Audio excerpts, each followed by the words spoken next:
सती की कहानी सुनने से पहले चैनल को लाइक और सब्सक्राइब कर दीजिएगा। सती का जन्म और यज्ञ। बहुत प्राचीन समय की बात है।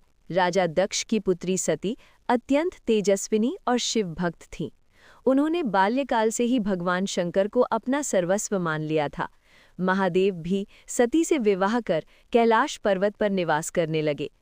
परंतु राजा दक्ष को शंकर का वैराग्य, भस्म, जटाएं और साधु सा जीवन पसंद नहीं था। उनके मन में अहंकार था।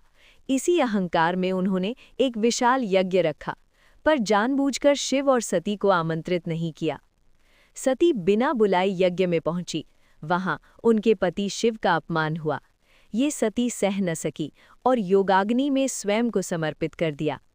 जब शिव को ये ज्ञात हुआ तो उनका रौद्र रूप प्रकट हुआ। उन्होंने तांडव किया, सती के शरीर को उठाकर ब्रह्मांड में घूमने लगे। तब विष्णु ने सुदर्शन चक्र से सती के शरीर के टुकड़े किए। जहां जहां वे गिरे वहां शक्तिपीठ बने। समय बीत गया। सती ने हिमालय राज हिमवान के घर पार्वती के रूप में जन्म लिया। बचपन से ही पार्वती के मन में एक ही नाम गूंजता था, शिव। हिमालय की पुत्री होने के कारण उनमें दृढ़ता, शांति और गहराई थी। नारद मुनि ने एक दिन उनके भविष्य के बारे में बताया कि वे शिव की अर्धांगिनी बनेंगी, लेकिन इसके लिए कठोर तपस्या करनी होगी। पार्वती ने महादेव को पाने के लिए वन में जाकर तपस्या शुरू की। पहले उन्होंने फल फूल त्यागे, फिर जल छोड़ा, फिर वायु पर जीवन टिकाया। बरसात, ठंड, धूप कुछ भी उन्हें डिगा न सका। वर्षों की तपस्या से पूरा ब्रह्मांड हिल उठा। देवता चिंतित हो गए कि कहीं ये तपस्या कोई अनर्थ न कर दे।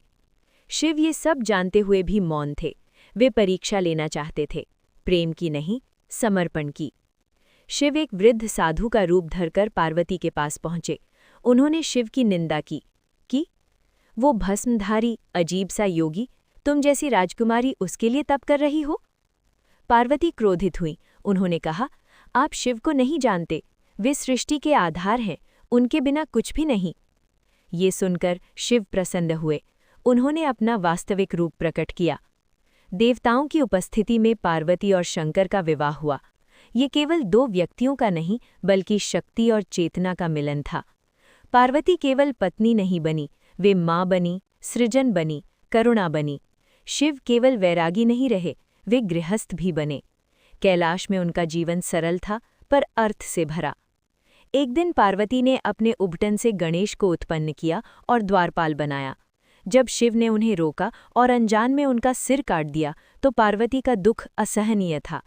शिव ने हाथी का सिर लाकर गणेश को पुनर्जीवित किया और उन्हें प्रथम पूज्य बनाया। कार्तिकेय का जन्म तारकासुर वध के लिए हुआ। इस प्रकार शिव पार्वती केवल दंपत्ति नहीं, सृष्टि के माता पिता बने। ये कहानी केवल प्रेम की नहीं है, ये है तप और धैर्य की, अहंकार के अंत की, संतुलन की। शिव बराबर वैराग्य, पार्वती बराबर शक्ति। इसीलिए कहा जाता है कि शिव बिना शक्ति शव है और शक्ति बिना शिव दिशाहीन। कहानी अच्छी लगी तो एक लाइक और एक सब्सक्राइब, बेल आइकन को ऑल पर सेट कर दें। अच्छी कहानी आप तक पहुंच सके।